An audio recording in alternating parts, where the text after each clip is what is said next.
prepared just for you.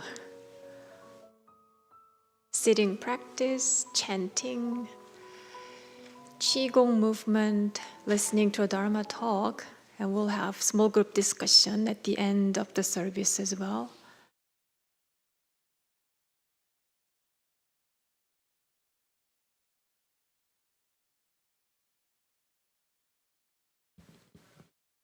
What a cozy and quiet morning. It's wonderful to see you all this morning. And in this space, we welcome Anne's Restorative Yoga Teacher Training Group. Welcome. And also we have two special visitors from Korea. They are the members of the one temple in Iksan, one of the cities in Korea, Iksan. And Iksan is the city where the central headquarters of Won Buddhism is located. Please raise up your hands, show us your faces. So those two, they are couples actually. Welcome. So to all new faces and our returning friends, you're warmly welcomed here once again. And it's always a gift to gather together in practice. Let's begin by setting our intentions for this morning. You may close your eyes and take a few breaths in and out.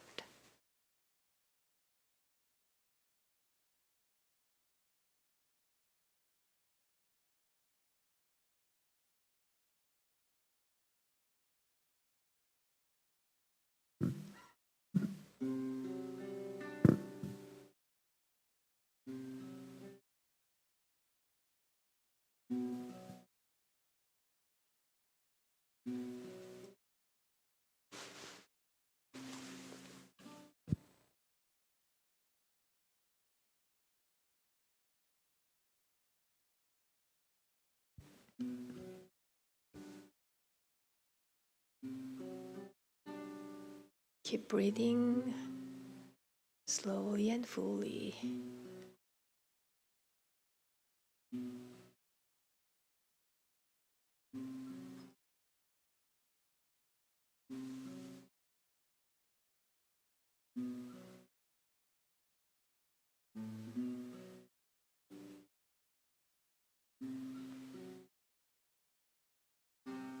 You are in the right place this morning to nurture your soul, your spirit.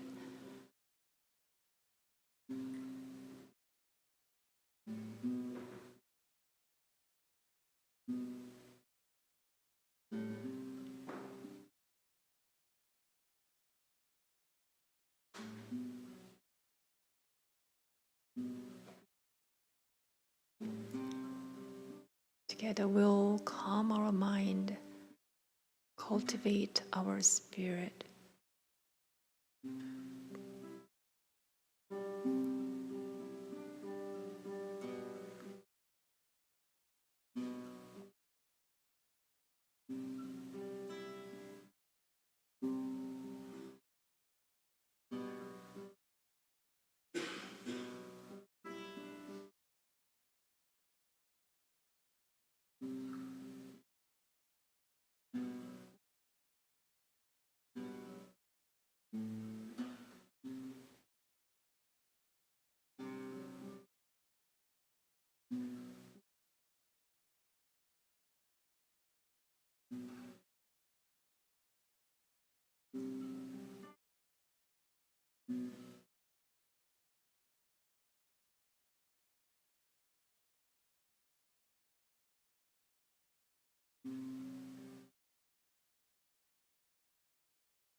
Breathe in and breathe out.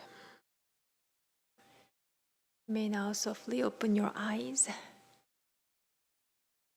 Be our Dharma friend will lead us with this Qigong movement. Now you may stretch out your legs and all raise up. Good morning. A nice just way to calm before we get into this, but we're going to kind of stick with that calming nature. It's a tiring sort of day. Out there, it's nice and cold. We should be around a fire, cozying up under some wool or something, but not right now. We're here together. So let's begin. Feet shoulder width apart. We're going to play around with some energy, but first let's just kind of move around just a little bit. So let's start. We're going to shift our weight from one side to the other. As we're shifting our weight, we're sort of dropping into that side. So we're not really twisting here. Use the hands to tap the body, kidneys especially. Move up the chest a little. Tap underneath the armpits. Onto the shoulder. A little on the neck. And we'll work our way back down.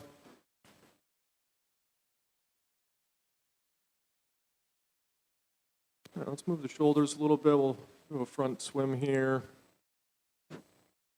Nice, slow.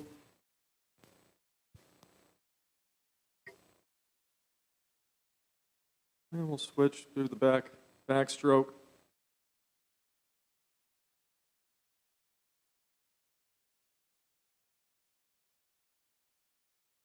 All right. Stand for a moment. Just begin scanning from the top of your head, working your way downward. Loosen the face. Allow the tongue to just rest gently on the top of your mouth. Drop the jaw. Relax the shoulders. Soften the belly. Soften the hips. Bring a slight bend to your knees. Imagine just you're sitting on a high stool. Soften the knees, soften the ankles. Just really root down into the floor. And scanning the energy coming from your body and the energy around you, energy from our friends here. Let's take a step forward, one step forward. Let's collect a ball at our lower dantian. So imagine a stick between our hands here. We're just holding it nice and lightly. Right? Let's begin bending down in a circular motion. Wow. And as we're doing this, I want you to really focus on the transferring of energy through the body.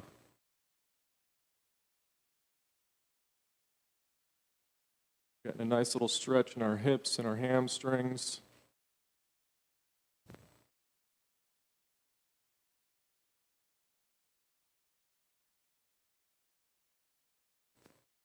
We'll do one more on this side, and then we'll step back and step forward with the other foot. Step back, step forward, holding that ball, a stick between our hands.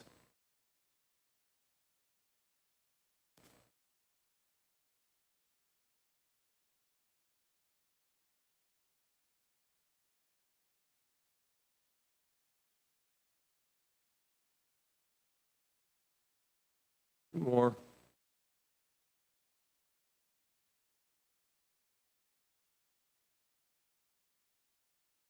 Last one. Let's step back into our regular stance, but hold that ball. Let's hold that ball right here by our bellies. Begin to play with the energy between our hands. Kind of pulling it like taffy.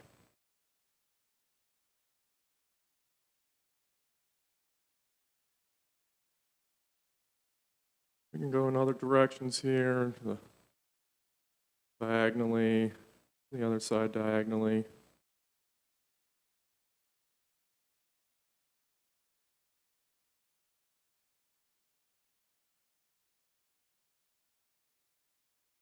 and up and down.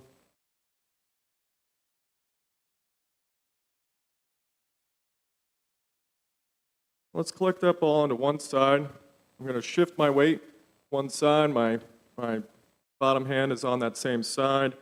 Let's just begin turning our hand over, turning that ball over as we're swaying from one side to the other. Notice any changes in the energy flow through your body, between the palms.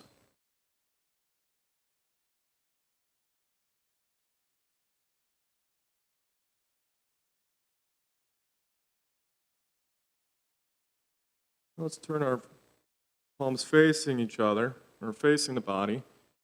And again, we're just going to move back and forth. This is called cloud hands. If we had room, there's a walking form to this, from side to side. Quite fun. Definitely a challenge on the mind.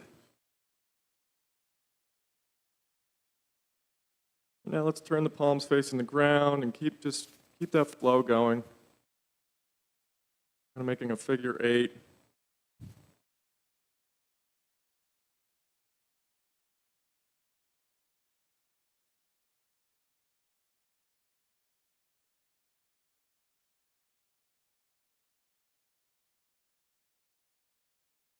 And let's bring our hands to our sides. Bring our arms up, palms facing up to chest height, turning them down.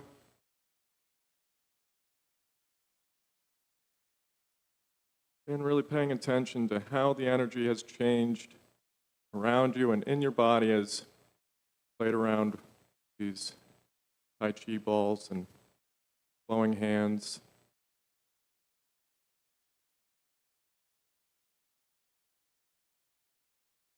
And the next time we bring our hands up to our chest height, let's push outward like we're pressing against a wall. Let's bring that wall back in, push upward now. Looking forward, not up. Push outward,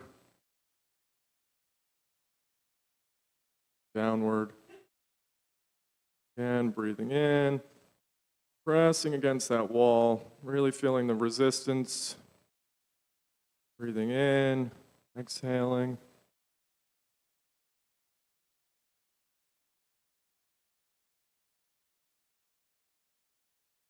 Down. We'll do one more.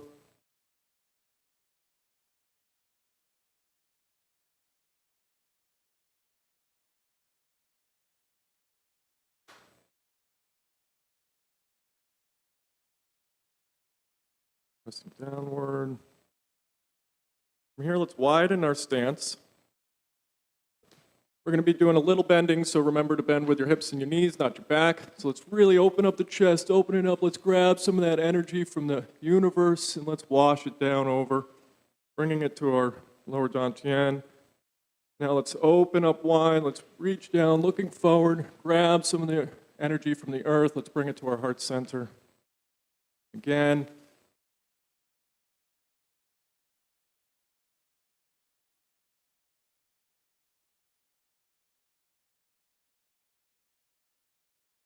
One more of these.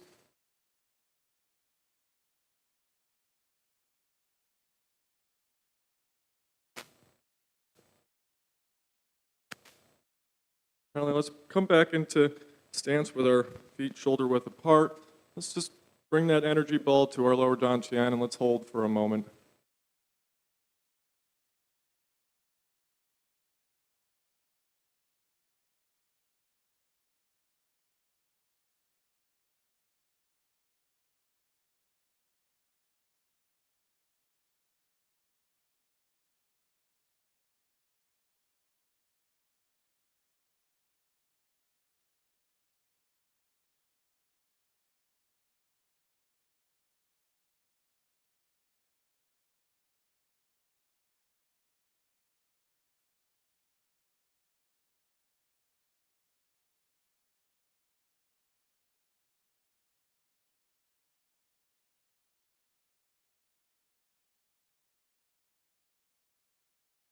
Lower the hands, pick it out a bit, bounce it on the heels.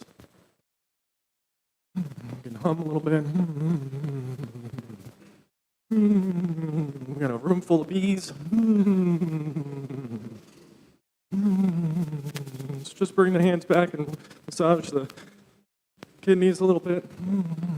Keep humming.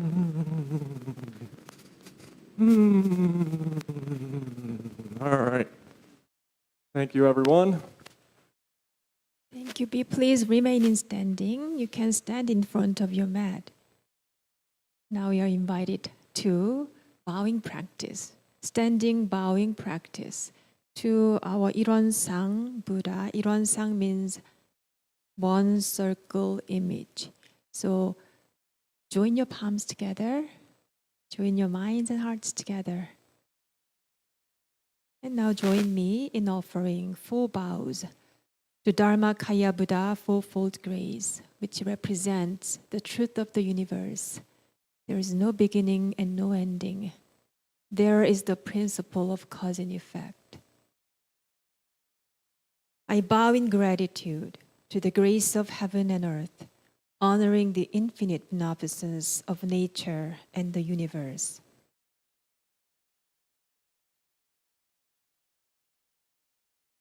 I bow in gratitude to the grace of parents, honoring the beneficence from parents, ancestors, and all those who have had a nurturing role in my life.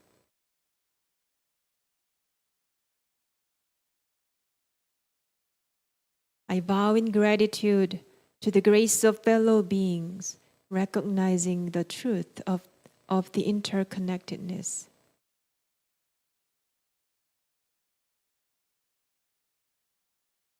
I bow in gratitude to the grace of laws, which guides us, protects us, and promotes justice.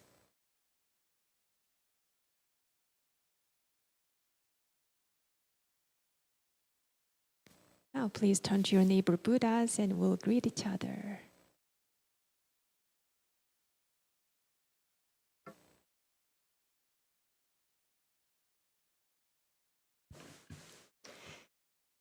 Please find your seat.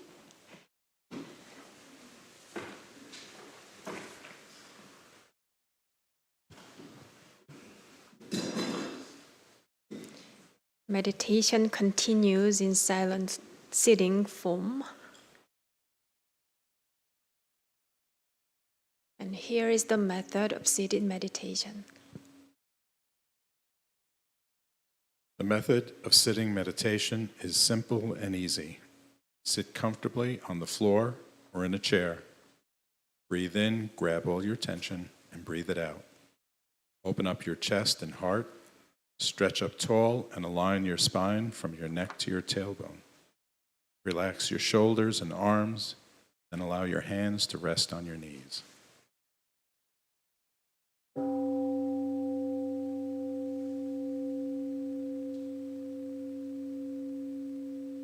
Bring your attention to your breath. As you exhale, release all mental and physical tension. Invite your attention to abide in your chi energy field, which is called Danjin. This is located about 2 inches below your navel and is the power center for your breathing.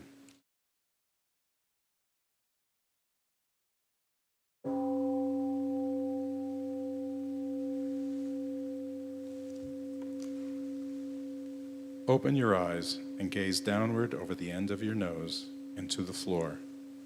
Keep your mouth closed and allow the tip of your tongue to rest gently against the roof of your mouth.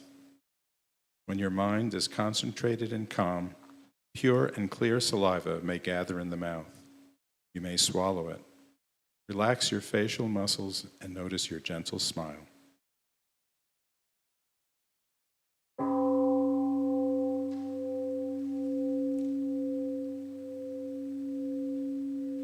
If your face or body begins to itch, do not scratch. This is just a sign of the energy circulating in your body.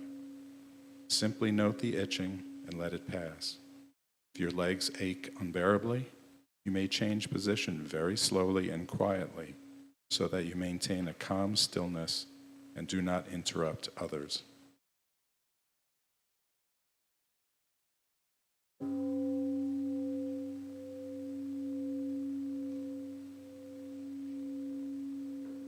When thoughts arise in your mind, do not be discouraged or disturbed by them. Simply focus on your breathing without reacting to or playing with those thoughts. Recognize them as thoughts. They will disappear by themselves. And remember, keep bringing your awareness back to your Danjin breathing center.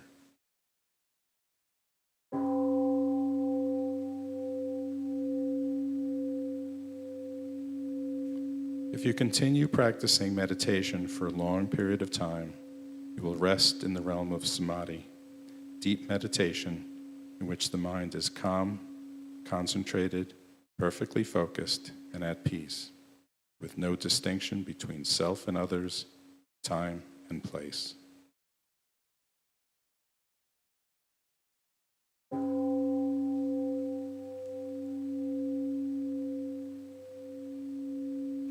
We are grateful to sit quietly together, finding the still point within. May we be here now, aware of our ever calm and alert spirit.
Sutra Chanting Meditation, pages 4 and 5. Page 4, Ilwansang vow. Page 4, Ilwansang vow.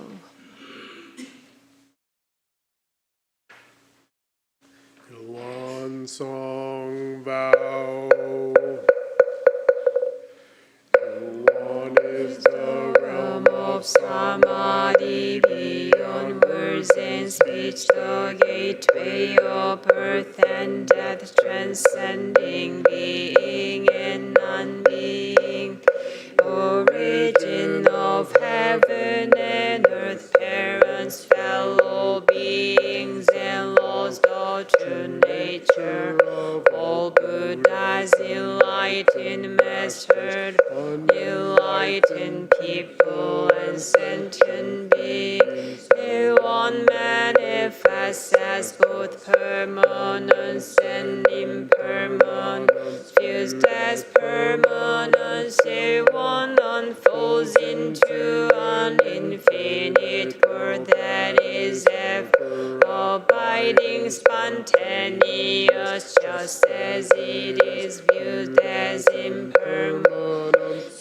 One unfolds into infinite world through the cycle of formation, duration, decay, extinction of the universe, and the birth, aging, illness, death of all beings, according to how we use our minds and bodies in the four forms of birth, transform through the six forms of existence, progressing or regressing with grace, arising from harm or harm from grace. We unawakened beings vow to practice wholeheartedly, modeling ourselves after Ilwansang Dharma Kaya Buddha by cultivating our minds and bodies, deeply knowing human affairs and universal principles thoroughly, and using our minds and bodies skillfully, thus progressing rather than regressing, and receiving grace rather than harm, until we attain the great empowerment of Ilwan and become one with the nature of Ilwan. Heart Sutra. The Bodhisattva of great compassion, when deeply practicing Prajna Paramita, realized that all five aggregates are empty, and thus became free from all suffering and distress. So Shariputra, form does not differ from emptiness. Emptiness does not differ from form. Form is emptiness. Emptiness is form. The same is true of sensations, perceptions, impulses, consciousness. So Shariputra, all dharmas are empty. They do not appear or disappear, are not tainted or pure, do not increase or decrease. Emptiness, no form, no sensations, no perceptions, no impulses, consciousness, no eyes, no ears, no nose, no tongue, no body, no mind, no form, no sound, no smell, no taste, no touch, no object of mind. from all by ear, no strong body, O mind consciousness, no ignorance, no extinction of ignorance, old days and death, no extinction of them, no suffering, no cause of suffering, no cessation of suffering, no past, no wisdom, no attainment with nothing to attain. The Bodhisattva relies on prajna paramita. Mind has no hindrance, without any hindrance, no fears exist, free from delusion, one dwells in nirvana. All Buddhas of the past, present, and future rely on prajna paramita.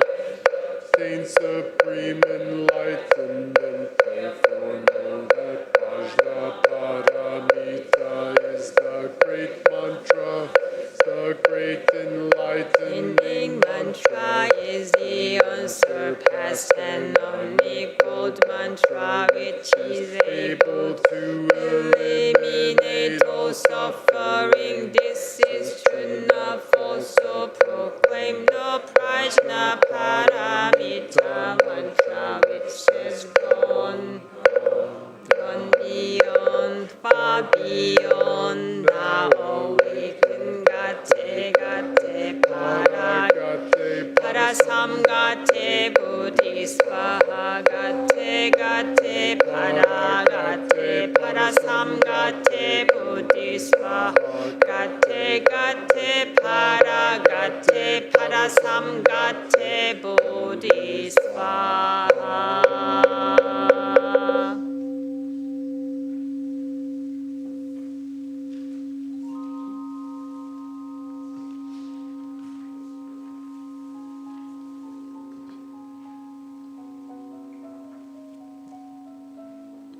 Please put down your booklet now.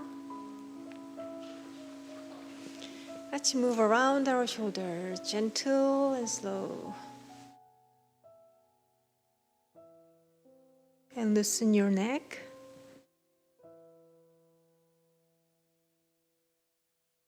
And loosen your spine as you circle your upper body.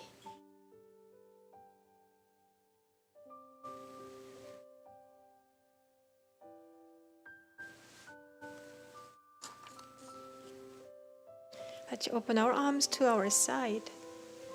Bring your arms all the way up, fingers together, palms up high and stretch. Stretch side to side. You may release your hands. This morning, Kathy Abeyatunge, our lay minister, is delivering her talk. The title is Gentle Strength, the Quiet Power of Non-discrimination. Please join your palms together. Let us greet Kathy. Good morning. Good morning. Before I give a talk, I always have a little nervous energy, a little adrenaline. But then I sit up here and I see all of you and I feel so honored. Thank you for listening today. So it was almost 2 years ago that I was ordained as a Wanmu, a lay minister. And recently I have been reflecting on that day, especially because every 2 years we have to renew this appointment. So it hasn't been that long, but it feels like a lifetime ago. And I have to say how very grateful I am to all of my teachers and every one of you in the room that has been so supportive and also inspiring. So from the bottom of my heart, thank you for that. But when I look back on the morning of the ceremony, I was recovering from a bad case of COVID. My sons and husband were still sick, and I had been up all night caring for them. And on top of that, we had a big snowstorm, and it blanketed everything. But I got dressed and painstakingly made my way out of the door. And then I had to shovel myself out of the driveway, and it was 2 feet of snow. And I slowly got in my car, and I drove down the streets, and everything was covered in untouched white. And those roads were slippery, they were beautiful, they were treacherous. And at one point, as I was driving, I kind of just looked up at the sky and I went, really? Because it felt like one obstacle after another.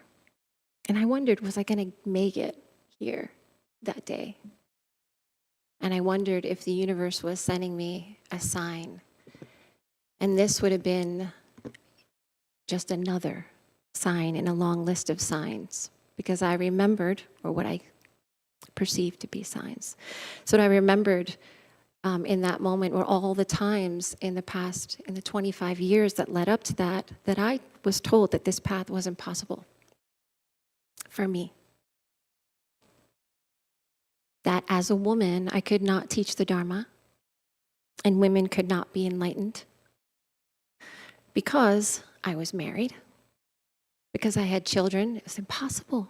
You have kids. Because I was born, it was even told because I was born on the wrong side of the world, that it was impossible.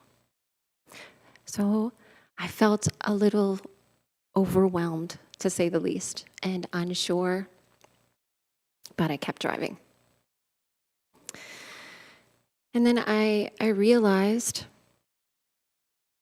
or I wanted it to be easier. I realized that I was in a state of resistance. I wanted this to be easier. And I took a breath, and I watched the snow as it fell before me.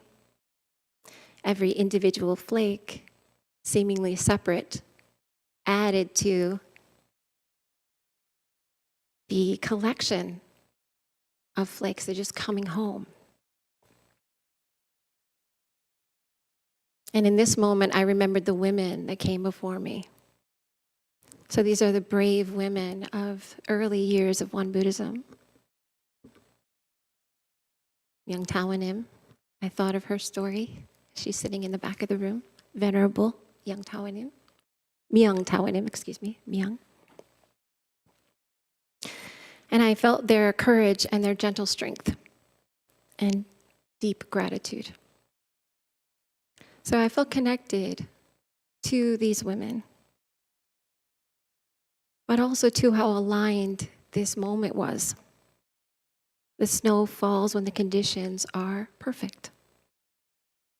I was driving toward my ordination, but the lineage I joined was one of interconnection. So we live in a world, seemingly, that seems rampant with discrimination between men and women, and not only men and women, but all genders, young and old, people of different races, religions, and cultures. And we feel this suffering, whether it's apparent to us or not, every single day. And we wonder often, when we see these things occurring, what should we do? What do we do? During a retreat, someone asked our head Dharma master of Won Buddhism USA and South America. His name is Venerable Juksanim. They asked the question, what does Won Buddhism say about justice and this discrimination? What about the issues with immigrants, illegal immigrants coming in the country? What about political issues of our political leaders? And he paused and turned to us and said, this is a very important issue for Won Buddhism, but what is justice? And one of the practitioners said, I think it's about fairness. And then Venerable Juksanim replied something that I didn't expect. He said, is fairness possible? Is it? because the people that are coming over here think, coming over here from another country, illegally or not, think they're doing the right thing for themselves. People that are opposing that think they're doing the right thing. People that are working for the human rights think they're doing the right thing. One person, one country at war with another thinks they're making the right decision. Another country at war, an opposition thinks they're doing the right decision. So from whose perspective do we consider fairness? And he pointed out that when we think of justice, we usually see it as something external, something outside of ourselves. So the session ended there, but the question lingered. Is justice only a societal issue that's outside of ourselves? So what he was doing is directing us to examine the origin of our discriminating mind. And when we look clearly, we find that discrimination begins in our own minds. When we fail to recognize this, we fight a war that we cannot win. Our ignorance keeps us projecting outward, keeps us pointing fingers and creating separation in the name of right. In a sense, we are feeding an external sense of justice. So it's our resistance to what is that traps us in the beautiful prisons of our own minds, where we remain asleep. Once, there's a story from our additional discourses from Master Sotasan, and one of his disciples said to him, and I'm paraphrasing, but she said, "Teacher, I try to see everyone with compassion, but sometimes I still judge people. How can I remove this discrimination from my mind?" And he smiled and said, "Bring me a mirror. Please go get me a mirror." And when the disciple brought the mirror, he asked her, he said, "If the mirror is covered with dust, can you see your reflection clearly?" "No, teacher. The dust hides the reflection." And Master Sotasan, our founding teacher, said, "The mind is just like that mirror. When it is covered with the dust of pride, anger, or prejudice, it cannot see the true nature.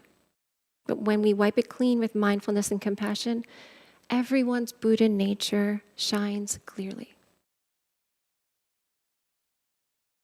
To realize this is why we meditate, why we practice spiritual cultivation, why we breathe, sit, watch our thoughts, and the many types of meditation that we did today. Slowly we wipe away the dust. And from our scripture, this is the definition of spiritual cultivation means that the spirit is the state of the mind being clear and round, calm and tranquil, is free from a tendency toward discrimination and a penchant toward attachment. Cultivating means nourishing that spirit, which is clear and round, calm and tranquil, by internally letting go of a tendency toward discrimination and a penchant toward attachment, and externally not being enticed by distracting sensory conditions. So slowly, with our practice, we begin to see clearly. We begin to see that our minds are free. We are not discriminating. We don't have a tendency to grasp. We also begin to see that all things share the same source, that we are all one. We did our bows today. All one nature, Ilwan. And the same truth that pervades a mountain and a grain of sand, a Buddha and an ordinary being. There's a quick parable about a potter, and the potter took a lump of clay and he made many different pots, tall ones and painted ones and plain ones. And one day they all began to argue with each other. The tall one said, "I'm better because I can hold more." And the painted one said, "I'm better because I'm more beautiful." And the plain one said, nothing because the plain one felt ashamed and insecure. So hearing them quarrel, the potter smiled and said, "You all came from the same clay. Your shapes and colors are temporary, but the essence that forms you is the same." So through our practice, we rest in the equality of Il-One, the oneness of all things.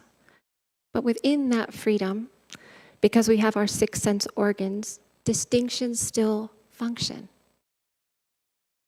So our hearts and minds are free, yet our actions follow cause and effect. So this is like a tree that bears fruit. Our understanding must grow into skillful action, ethical and wise action in the world, so that the world can taste the sweetness of what we've realized. In short, it's in essence, there's no discrimination. In function, there's clear discernment. So awakening is not an excuse to ignore responsibility. True awakening holds both, the absolute and the relative.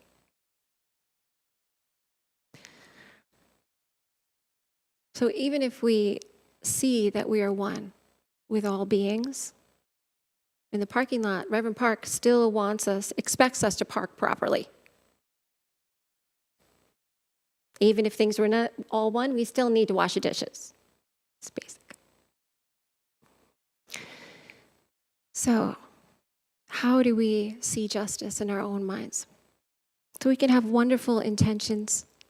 We can create organizations to combat suffering. We can fight for equality. We can be passive activists. But if we do all of these things and we still stand in a place of judgment, even to those that oppress us, then we continue the chain of causation. War does not continue on its own. We argue with our partners. We know this. We argue. I argue with my husband. But unless I reinforce the opposition, that's the only way the argument continues. I create a situation of me versus us and them. So if we want to effectively change the world, we need to change our own minds and lead by example. So how do we do this? How do we wake up? Practice. We breathe.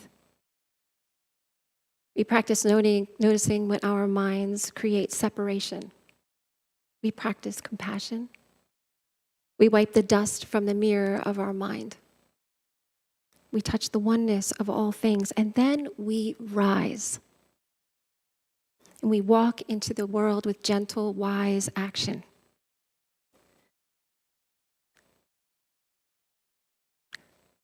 So this is as simple as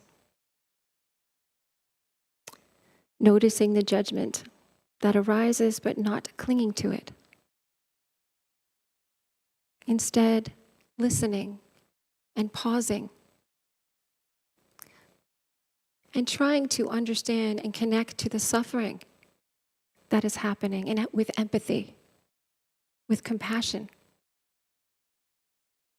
We also smile with gratitude for our life, for the grace that gives us our life, for our interdependence with each other and the world.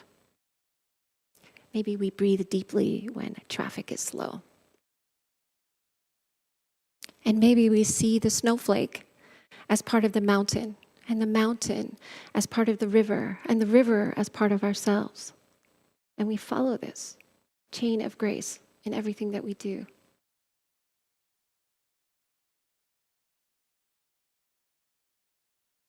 Sound easy?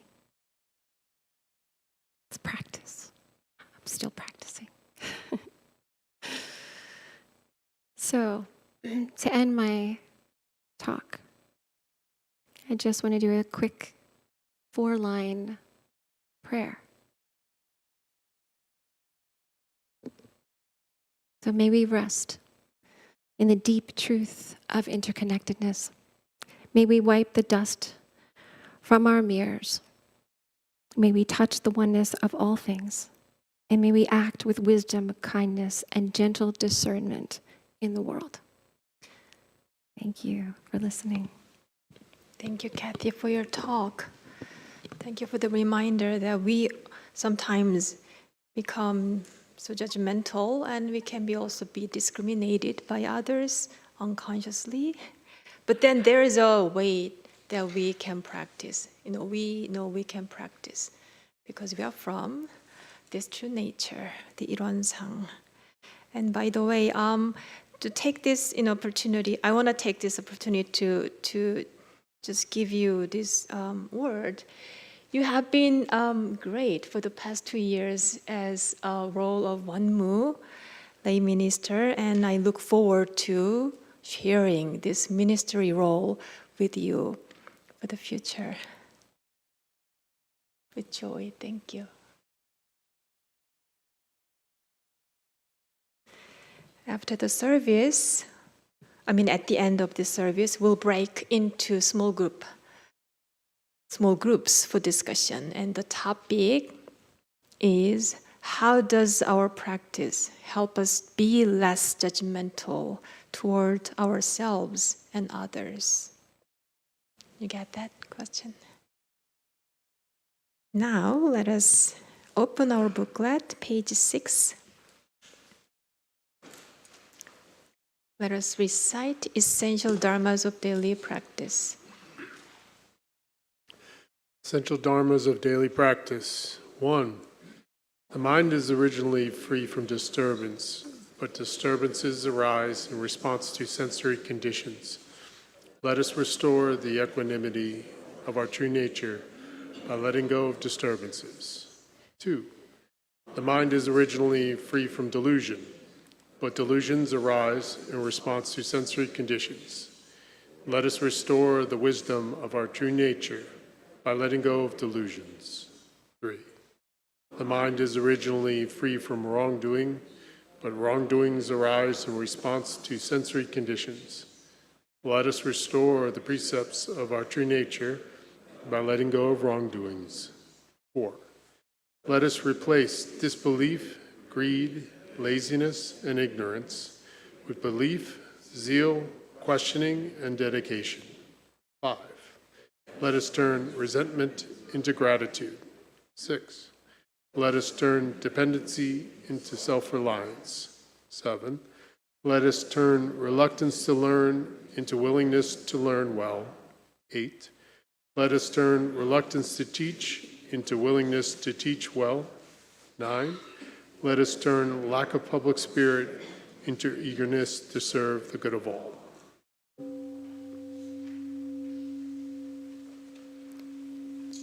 Before our small group discussions, I have 2 announcements to share. So each year, in the week of Thanksgiving, we hold what we call the spiritual Thanksgiving service. In Korean, it is 명절 대제, and it is a time to pause and reflect on the grace we've received from those who came before us. Those lives have left a meaningful imprint on our own. So you are invited to take part in this ceremony. And you're welcome to bring photos or names of loved ones to be placed on the altar for that day. So we have sign-up sheet ready in the lobby, so please sign up for that service. And there will be a community lunch after the service. And it's on the last Sunday of November 30th. And to prepare for that, big celebration day, we invite you to this community cleanup day, which is the previous, Sunday of that, 23rd of November. So after the service, you can spend about 30 minutes to remain here and help us clean this space together. So I'd like to say thank you to our online friends, and we look forward to seeing you next week. And for our in-person friends, now you're going to break into a small groups. Group of 4, let's say group of 4. So turn to your neighbors. Now. Yes, now. And here is your topic again. How does our practice help us be less judgmental towards ourselves and others?